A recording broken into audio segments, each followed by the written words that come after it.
பேசலாடு உங்கள் வாழ்க்கையின் பள்ளத்தாக்கு மாறும். இன்று நான் ஒரு பள்ளத்தாக்கை காண்கிறேன்.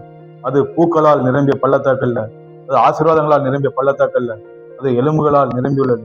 எசேக்கியேல் 37 2 வசனம் சொல்லுது, அவை மிகவும் உலர்ந்திருந்தன. இது நேற்று இறந்ததல்ல, இது இன்று விழுந்ததல்ல, இது நீண்ட நாட்களாக உயிரில்லாத நிலை. இன்று பெரும்பாலான சபை, சில குடும்பங்கள், சில இதயங்கள் மிகவும் உழந்திருக்கின்றன. ஒரு காலத்தில் ஜெபித்தவர் இன்று ஜெபம் இல்லை. ஒரு காலத்தில் கண்ணீர் சிந்தி ஆராதித்தவர் இன்று உணர்ச்சி இல்லை. ஒரு காலத்தில் அக்கினியா இருந்த ஊழியம் இன்று சாம்பல். உலர்ந்து போன நிலைமையில உங்க வாழ்க்கை காணப்படலாம். பள்ளத்தாக்கின் அனுபவத்துக்குள்ள நீங்க கடந்து போயிருக்கலாம். வேலை இல்லாத சூழ்நிலை, கடன் பிரச்சனை, பல அவமானங்கள், நிந்தனைகள், போராட்டங்கள், மனம் சோர்ந்து போயிருக்கீங்க, மனம் தளர்ந்து போயிருக்கீங்க. தேவன் சொல்கிறார், நான் உன் பள்ளத்தாக்கை மாற்றுவேன், நான் உன் கண்ணீரை அழிப்பாக மாற்றுவேன்.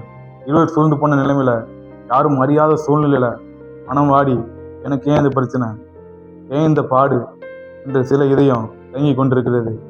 ஆனால் நான் சொல்ல வருவது பள்ளத்தாக்கு முடிவல்ல. எசேக்கியேல் 37 வசனம் சொல்லுது, ஒரு சத்தம் உண்டாயிற்று. சத்தம் வந்தது, அசைவு வந்தது, அமைப்பு வந்தது. முதலில் சத்தம், பின்னர் அசைவு, பின்னர் உயிர்ப்பு. எசேக்கியேல் 37 10 சொல்லுது, அவர்கள் உயிர் பெற்று பெரிய சேனையாக நின்றார்கள். இன்று நமக்கு அமைப்பு இருக்கலாம், ஆனால் ஆவி தேவை. இன்று நமக்கு சபை இருக்கலாம், ஆனால் மூச்சு தேவை. எலும்புகள் வெறும் மரணம் அல்ல, நீண்ட கால மரணம். 2 தீமோத்தேயு 3 சொல்லுது, கடைசி காலத்தில் இது போன்ற உணர்ச்சி இருக்கும் என்று பைபிள் எச்சரிக்கிறது. தேவன் சொல்கிறார், இந்த எலும்புகளுக்கு நீ தீர்க்க தரிசனம் செய்.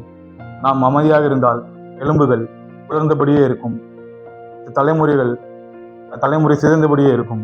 ஆனால் நான் பேசும்போது சத்தம் உண்டாகும், அசைவு உண்டாகும். சில நேரங்களில் தேவன் உன்னை உயர்த்திற்கு கொண்டு செல்ல முன்னால் பள்ளத்தாக்கு அனுபவத்தை அனுமதிப்பார். வசனம் சொல்கிறது, கர்த்தரின் கை என் மேல் இருந்தது. கவனிங்கள், எசேக்கியேல் தவறி விழுந்ததல்ல, தேவன் அவரை அங்கே கொண்டு சென்றார்.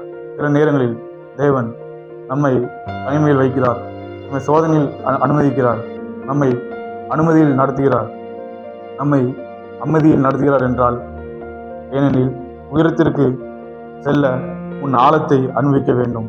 எலும்புகள் தனித்தனியாக கிடந்தது, ஆனால் தேவன் அவற்றை ஒன்று சேர்த்தார். இன்று தேவன் உன் சிதறிய வாழ்க்கையை மீண்டும் ஒன்றாக சேர்க்க விரும்புகிறார். God bless you. ஆமென்.